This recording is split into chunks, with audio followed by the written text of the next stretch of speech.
हाँ प्यारे मित्रों, मुझे कहीं से भी शुभ मिल जाता है जीवन के लिए, किसी का काम आए तो मैं ले लेता हूँ। फिर वो कहीं से भी मिले, किसका भी हो, हमारे जीवन में काम आने वाला हो तो वो अपन सभी कुछ ले लेना चाहिए। कहीं से भी, वो जैसे शहद की मक्खी होती है ना, शहद की मक्खी होती अनेक फूल पर बैठती है, वहां से वो रस लेती है। वो कोई ये नहीं सोचती कि वो फूल है, वो फूल है, ये फूल है, ऐसा नहीं सोचती वो। ऐसा ही अपन सब कहीं से भी शुभ मिले ले लेना, और अपना काम आए तो और किसी का काम आए ये भी सोचकर ट्रांसफर कर देना। तो ये सूत्र मुझे मिला, किसी ने दिया, तो मैं उस पर चर्चा करना चाहूँ। है किसका मुझे मालूम नहीं। जो जरूरत से ज्यादा मिले उसे नसीब कहते हैं। सब कुछ हो फिर भी रोए उसे बदनसीब कहते हैं। जो जिंदगी में कम पाकर भी हमेशा खुश रहे उसे खुश नसीब कहते हैं। अब इस पर अपन चर्चा करेंगे। नसीबवान कौन, बदनसीब कौन, खुश नसीब कौन। तीन तल पर व्यक्ति दुनिया रहती है, तो अपन टटोले अपने अंदर कि हम खुश नसीब है कि बदनसीब है कि खुश नसीब है। देख लेना अपने अंदर, ठीक है। जो जरूरत से ज्यादा मिले उसे नसीब कहते हैं। आप जरूरत से ज्यादा मिले उसे नसीब कैसे कहते हैं? बिल्कुल प्रैक्टिकल है। अपन बारीकी से सोचते नहीं, जाड़े मोटे सोचते करके अपन जीते हैं। बारीकी से सोचोगे तो वो फौजी वाली बात हो जाएगी। मिलिट्री में गया एक फौजी भर्ती, उसको अधिकारी बोलता है लेफ्ट राइट, वो जो होते हैं सिट डाउन, वो सब कुछ, वो बैठक उठक चारों ओर घूमने फिरने का जो भी अधिकारी बोलता है वो कुछ नहीं करता। तो वो अधिकारी बोलता है कि तू कोई काम का नहीं, अभी आ ही गया है तो तू किचन में, रसोई घर में वो जो भोजन बनाने का काम कर तू, उसमें भी एक काम करना कि वो कुछ मटर बीनना हो तो बड़े बड़े अलग करना,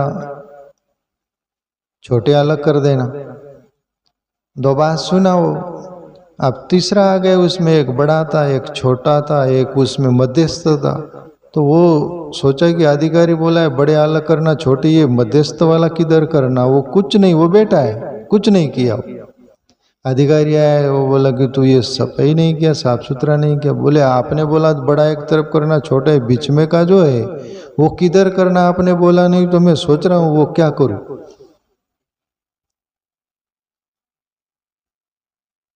है ना? तो ऐसा बारीकी से अपन यदि सोचेंगे तो अपन हर बात के लिए सूक्ष्मता से जी सकते हैं, पर अपन उतने बारीकी से सोचते नहीं करके जाड़े मोटे जीते। आज खाई लेसु काले पाई लेसु।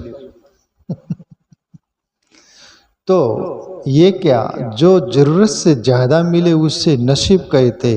सीधी और साफ प्यारे मित्रों, जो तुम्हारा नसीब यानी प्रारब्ध कर्म से, तुम्हारे पुण्य स्मरण से तुमको आवश्यकता से ज्यादा जिंदगी जीने के लिए मिला है उसको नसीब बोलते हैं। ठीक है, समझ में आ रही क्या? आवश्यकता से ज्यादा तुम्हें हर कोई बात मिली है, जरूरत से ज्यादा, तो वो तुम्हारा प्रारब्ध कर्म का फल है। तुम न चाहो तो भी वो मिला है, मिलेगा, जब तक तुम्हारा नसीब है तब तक। वो कम नहीं होगा, उसको नसीब बोलते प्यारे मित्रों। तो ये व्यक्ति वो नसीबवान ऐसा होता है जो जरूरत से ज्यादा मिले उसे नसीब कहते हैं। आप दूसरी बात बोली, सब कुछ हो फिर भी रोए उसे बदनसीब कहते हैं। अभी ऐसे भी दुनिया में देखने में लोग आता है ना, सब कुछ है उसके पास कोई कमी नहीं, पर ऐसा बदनसीब है उसका उपयोग वो कर नहीं सकता। जिनकी मिठाइयों की दुकान है बड़ी बड़ी, सब कुछ वो है, पर डायबिटीज है, शुगर है, ऐसा कुछ है, डॉक्टर बोलते कि मिठाई खाना ही मत, खाया कि द एंड, मिठाई खाता नहीं। जिसके घर में महल में मखमल के बिस्तर है, सब कुछ, डॉक्टर बोलता है चटाई पर सोना, गद्दा पर सोया, द एंड, चटाई पर सोता है, वो बदनसीब है। डॉक्टर बोलता है कि मूंग की फीकी दाल खाना,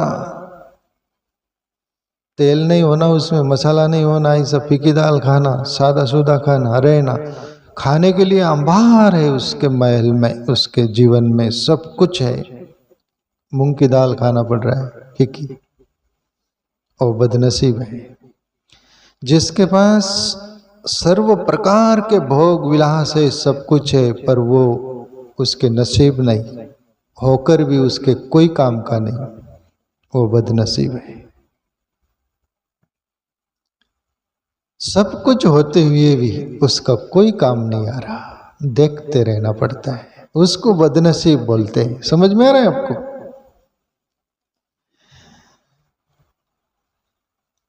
आप तीसरी बात बोली, जो जिंदगी में कम पाकर भी हमेशा खुश रहे उसे खुश नसीब कहते हैं। कुछ ऐसे लोग होते हैं जिंदगी में थोड़ा भी कुछ मिल गया तो उसमें गुजारा कर लेते और गुनगुनाते हुए जिंदगी जीते हैं। हम राजी उसमें जिसमें तेरी रजा है, न शिकायत न फरियाद, न शिकवे न वादे। हम राजी उसमें जिसमें तेरी रजा है प्रभु, कोई फरियाद नहीं। थोड़ा भी मिल गया तो ये खुश नसीब है।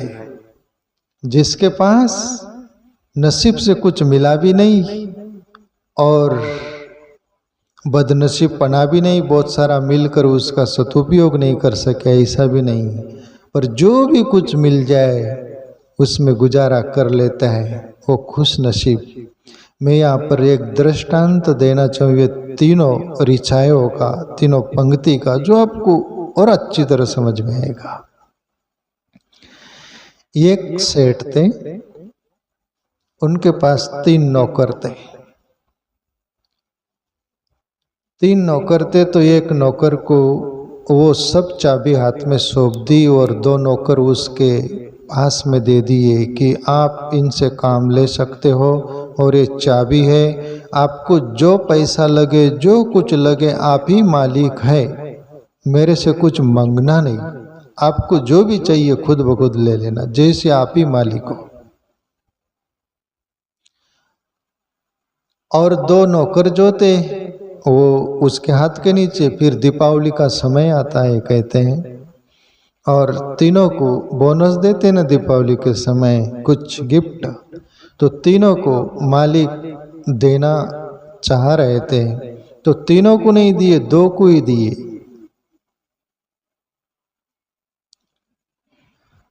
2 को ही दी, एक को 1000 रुपया दिया, एक को 100 रुपया दिया। जो ईमानदार था उसको 100 ही रुपया दिया वो सेठ, और जो बदमाश बोल दो कि बेईमान बोल दो कि व्यसनाधीन बोल दो कि जिसको 1000 रुपया भी कम गिरे उसको 1000 रुपया दिया, और सज्जन को 100 रुपया दिया, और जिसके पास चाबी दे रखा था सब कुछ उसको कुछ नहीं दिया।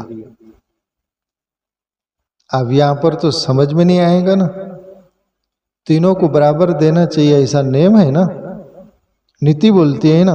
पर यह फर्क क्यों? ये तीनों सूत्र आपको समझ में आए इसलिए बोल रहा हूं। पहले वाला जिसके पास चाबी दी थी वो सेठ ने, ये सब कुछ तेरा ही है, तो ये मालिक है जैसे, ऐसा ही ये पहली पंक्ति, जो जरूरत से ज्यादा मिले उसे नसीब कहते हैं। जिसके नसीब में सब कुछ है उसको कुछ देना नहीं पड़ता और उसको कोई लेना नहीं पड़ता। और बदनसीब वो है जिसको 1000 रुपया दिया गया और ये एक जो खुश नसीब था उसको 100 रुपया दिया गया। जैसे खुश नसीब वाला बोलता है कि मालिक ये भेदभाव की, वो बदनसीब को 1000 रुपया, मेरे को 100 रुपया। बोले तू 100 रुपया में भी गुजारा कर लेगा और 100 रुपया में से भी बचा लेगा, और ये बदनसीब है ना 1000 रुपया देकर भी ये कम गिरेगा उसको, इसलिए ये बदनसीब है करके 1000 रुपया दिया, तेरे को 100 रुपया दिया। तो प्यारे मित्रों, ये तीनों पंक्ति जो है, एक प्रारब्धवान होते हैं उसको हाथ फैलाना नहीं पड़ता, आवश्यकता से ज्यादा उसके जिंदगी में मिलता है। और बदनसीब जो है प्रारब्ध का ही ऐसा उसका कर्म रहते, सब कुछ मिलकर भी उसके कोई काम न आने वाला, वो बदनसीब होता है। और खुशनसीब वो कुछ न मिले तो भी गुजारा कर लेना, वो खुशनसीब। तो हम तीनों में से कौन है आप तय कर लेना, मैं आप पर छोड़ता हूँ।